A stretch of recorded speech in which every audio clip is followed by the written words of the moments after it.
And it's encouraging for me to create videos like this for people that might feel the same way.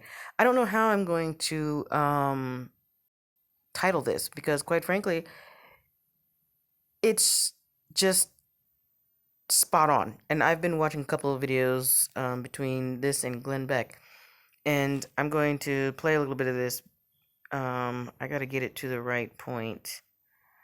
I was trying to cue it up to this one point where he was talking before this, and it's hard to do this on the phone where I can get it exactly to where he made his point, and then I was going to take snippets, but as you can see, I'm telling you what the video is, so I encourage you to go and watch the video in its entirety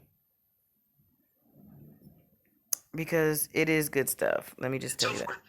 It's what we've come to call the political industrial complex. There's a whole bunch of actors that live off politics. The lobbying industry lives off politics. Hundreds and hundreds of very well-paid lobbyists that are living off of politics. There's all the people that run campaigns and do polling and managers and all that sort of thing. That's a big industry. There's a substantial there's a bunch of think tanks now. They're in the politics industry. Their job is to come up with the ideas and try to get their legislation passed, things that they think are the important things to do. And you can already see, just thinking about think tanks. Think tanks, you know what think tanks used to be? They used to be neutral and more scholarly. And not like that anymore. They become sucked into the partisanship. So the think tanks are either, more with the left or more with the right, and their job as a think tank is to get the left stuff done or the right stuff done, depending on, what side they're on. And yeah, I was thinking about this because I remember I used to see advertisements for Mensa all the time. That's a society of geniuses. And they would formulate think tanks and try to come up with problems for everything. And then all of a sudden, Bill Gates is a flipping genius and he's a part of the Bilderberg group and they're meeting at the Grove and all this other stuff. And apparently they're the ones making decisions. And he's coming up with vaccines and all this other stuff. And I'm just like, what the heck? Why is Bill Gates seemingly the end all be all of all think tanks? Why is it that it seems like Oprah Winfrey and Hillary Clinton are the only ones who are a part of these think tanks? Why does it seem like all these rich people are the only ones who are a part of these think tanks? They're not the smartest just because they have a lot of money. An idiot can make a lot of money if he has enough charisma to get people to do the work for him. I wanted to be a part of a think tank at one point in time because I know that I'm intelligent enough. I know I have great ideas. But it's just like, it doesn't matter if you're intelligent anymore. That's ridiculous. And their donors want that. So we can tell story. It boils down to the goddamn money. Story after story after story. But the problem is that this giant industry is all interconnected. And again, it's all designed around the left and the right, the Republicans and the Democrats. And by the way, we haven't said this yet, but we must say it, Patrick. We are not against Republicans and we're not against Democrats. I'm not. I'm against the system. I truly am. But when people are talking about, the Republicans are racist. No, they're not. And they have been historically found not to be racist. Black people were Republicans way before the KKK was founded by the Democrats. Are you kidding me? So, when you're talking about systemic racism, think about the Democrats. If you want to be, I hate the Republicans because they're racist. No, they're not racist. They've never been racist. All they care about is making sure that everybody is a part of the Republic. You want to know how I know this? Read Plato's Republic, and then you'll understand why they chose the name Republican in the first place. And you'll also understand why in the world the Republicans and the Democrats, who were once one party, set off in the first place.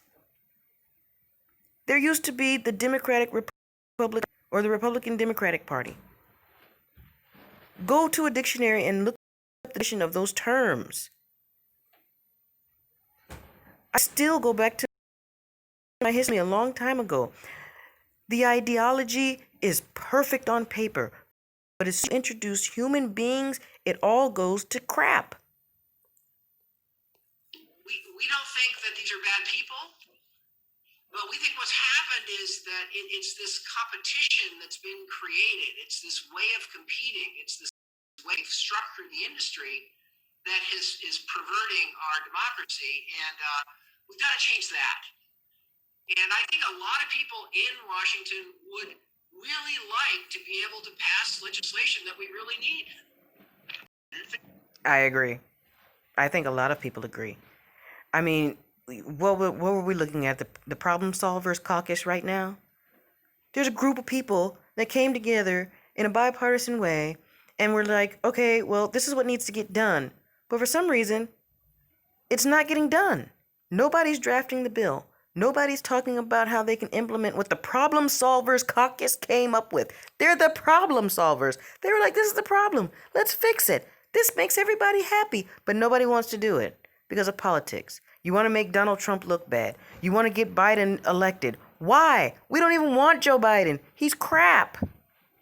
I would have much rather had Pete Buttigieg as a puppet for the Democratic Party, or even, good Lord, Bernie Sanders. Anybody else besides Joe Biden. The only reason why they pushed Joe Biden was because of Obama, and that to me was an insult.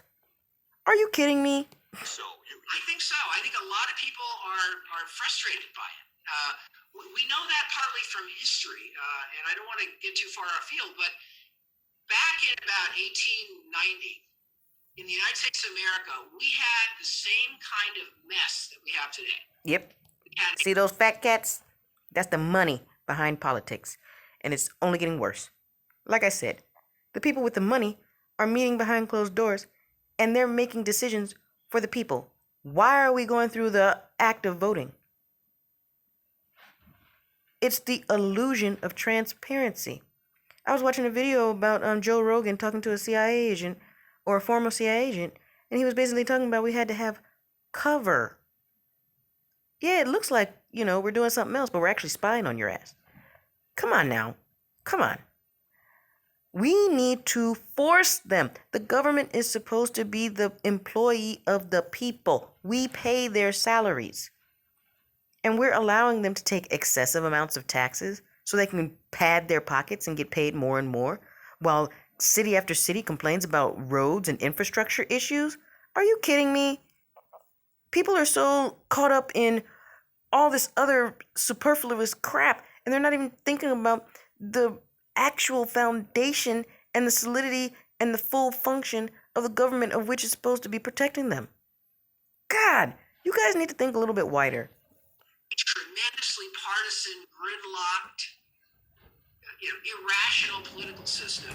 And it was a period of American history called the Gilded Age. The country was still a relatively young country, and it was a mess. But in those days, when you went to the voting block, you picked up a ballot. And the ballot, you can tell by the ballot that you picked up whether it was a Republican ballot or a Democratic ballot. And so what happened was these poor citizens would go to the polling place, they'd pick up their whatever ballot, and then as they're walking in to, vote, all these people there would be, hitting on them and trying to convince them to change their ballot. And, I can get you into this whatever if you do this. If you change your ballot, I'll do something. So we had a lot of corruption. The parties owned the newspapers. There was a Republican newspaper and a Democratic newspaper in the city. And the Republican newspaper talked only about Republican stuff, and the Democratic only Democrat. So today we have some polarization in the media too. And the media is sort of aligned one side or the other in many cases. So we had this back in 1900. And it was so bad that we couldn't get anything done. We had gridlock, we had frustrated people, our country was struggling. And at that moment in history, citizens, thank goodness, decided this is not acceptable. We have to change this. We have to change it now. The media is polarized. We have to change it now. We have to say that this is not okay. The Associated Press does not call the election. The states do. They have to certify it. In 2016 or whenever the heck it was that Al Gore was contesting it, they didn't automatically say off the rip, oh, well, President-elect such and such. No, they allowed him to contest the votes. They didn't say, oh, it's embarrassing that he's not conceding the race. They allowed him to do his due diligence and contest the votes. But now, because it's Trump, they want to complain. You can't do that. You can't do it. You're being hypocritical, and you can't call yourself righteous and morally rich or whatever you want to say. You can't say that you're morally correct. You're wrong. You can't be mad at me for saying let Trump contest the votes. That is his right. That is what the procedures are. 4 years ago, they called for corruption and fraud in the election and saying that the things were hacked. Now it seems to be coming out that flipping Nancy Pelosi has a hand in the Dominion software company. What the heck? So now these people own the goddamn software that's in the voting machines. It needs to stop. It needs to stop. We cannot keep this going. People, you need to see the forest for the damn trees. I cannot believe that you are arguing with Trump contesting votes. He has the right to do so. I can't believe that you've forgotten 4 years ago that there was a whole scandal of Russia getting into our election. You think that that stuff is taken care of now? You really think that it's taken care of? Okay, cool. Russia's not doing it. But China's making our stupid voting machines. Why are those not American made? Why is there not a company making the components to make the goddamn voting machines? Why are people getting upset because Trump is contesting votes? Why are you being so disrespectful as to say President-elect Joe Biden? It is not after the concession. It is not after the states have verified the election. Nothing. You guys look stupid. And you want to say that I look stupid because I'm advocating for Trump's right to do his due diligence? You've got life and bull crap messed up, and you need to get it straight. If you don't learn from history, you are doomed to repeat it. And I swear to God that all these people have not learned from history, and they are itching to repeat some messed up crap. And I swear I just saw this thing from Glenn Beck, and he solidified it in my mind. This is Nazi Germany. People meaning well, they just wanted to keep the peace. But you know what? At a certain point in time, you can't be a pacifist anymore, because then again, next thing you know, they're going to turn around, they're going to come kill you. They're going to come round you up, put you in a concentration camp, and just kill your behind because you didn't say this is wrong. Why am I being persecuted for saying something that's right? The Constitution says that Donald Trump has a right to contest the vote if he has any type of evidence or any type of speculation. Now let's see. He's the president of the United States. He was just attempted to be impeached for collusion with Russia for hacking. So maybe he might know that that problem was not fixed. Or are we hiding stuff from our president now? Come on now, people are not thinking critically. And so we had something in America called the progressive era. You may have heard that phrase. And literally, our whole political system was changed. The rules were changed. For example, it used to be that the state legislature would determine who the U.S. senator would be from each state. You didn't get to vote for the Senate.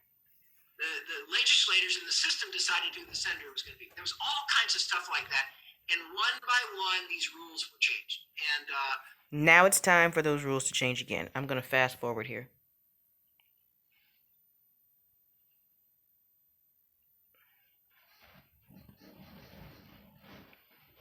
She said something very poignant, and I want her to say it again. And that is to rig the rules of the game to protect themselves jointly from any new competition. I agree. I need to rewind this.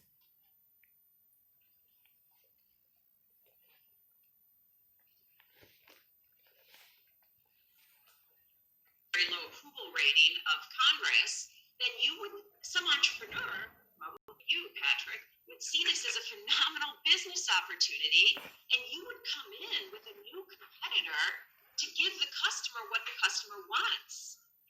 But that doesn't happen in politics, right? We're all dissatisfied and there's no new competition.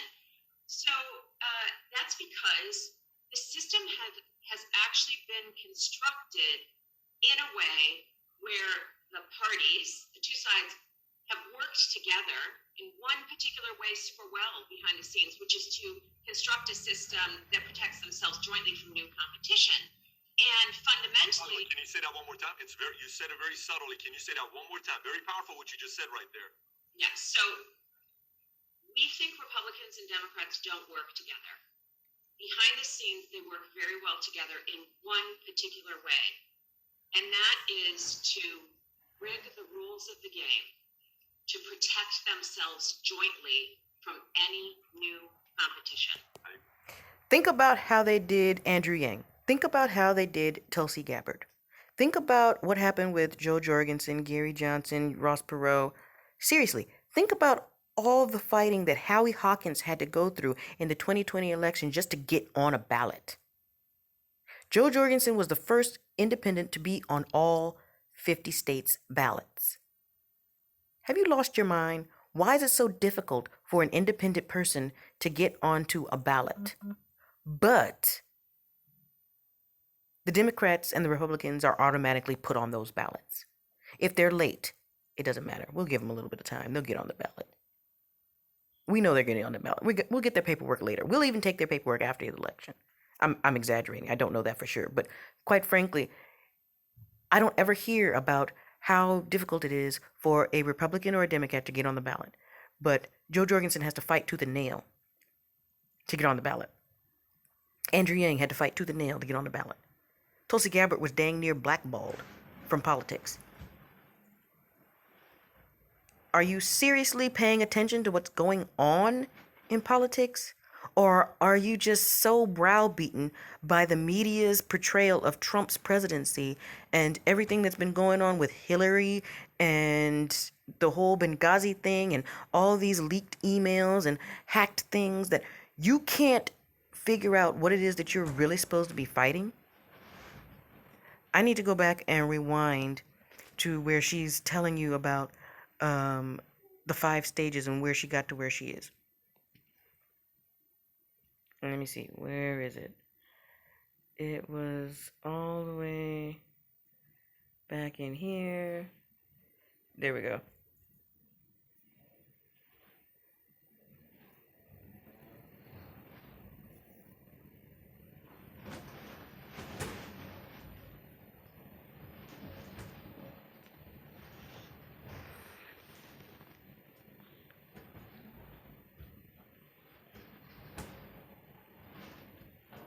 Where'd it go? Here's this part.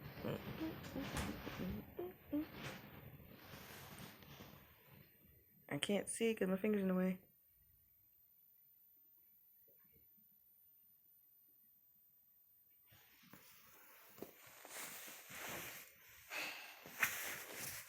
Across both sides about what are the policies to solve our most pressing issues. There's just no political will. So I go, okay, not policy.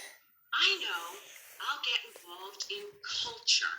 So I joined up with a movement, at high levels of a movement that was bring everybody together, and we got a lot of pledges of bipartisan in the House and the Senate.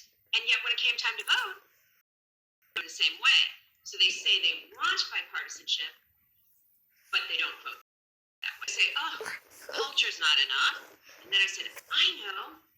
I'll work on candidates again. But now I will try to elect candidates that are independent. So they're not beholden to either side of the duopoly. And guess what? They can't get elected. Why is that? Because people have been so brainwashed into believing, oh, well, we only have to choose between the greater of two evils. Have you lost your mind?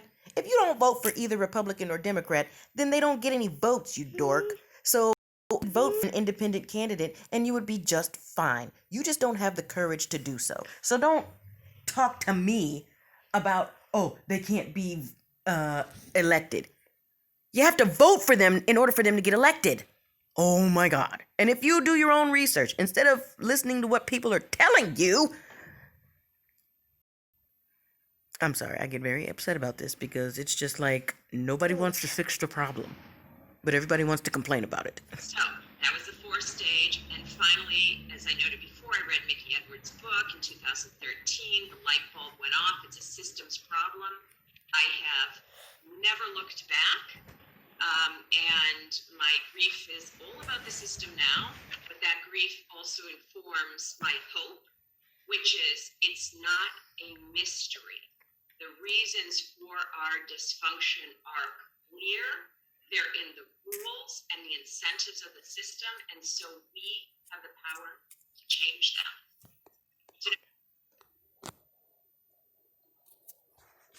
We have the power to change them. We just have the courage. We just need the courage to do it. We need to stop acting like the politicians and all these experts know so much better than us. It's like cutting off your nose to spite your face by allowing the people that you elected to tell you that you're stupid. So I was stupid for electing you? Clearly so. So you need to change that.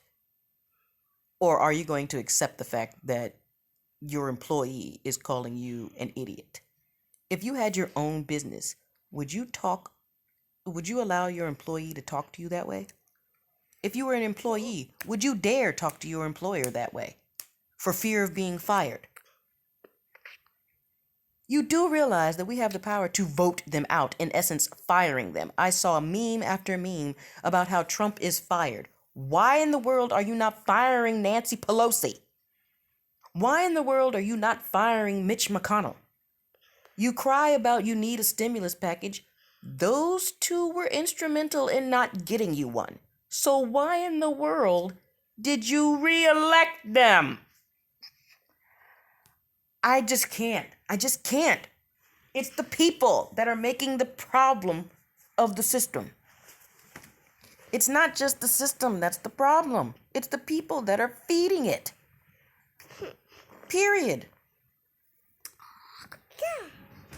You need to finish watching the rest of this 2-hour thing because it is instrumental in my motivation for making sure that change occurs and people look into third-party candidates, pay attention to policy, as well as becoming active, civil-minded people.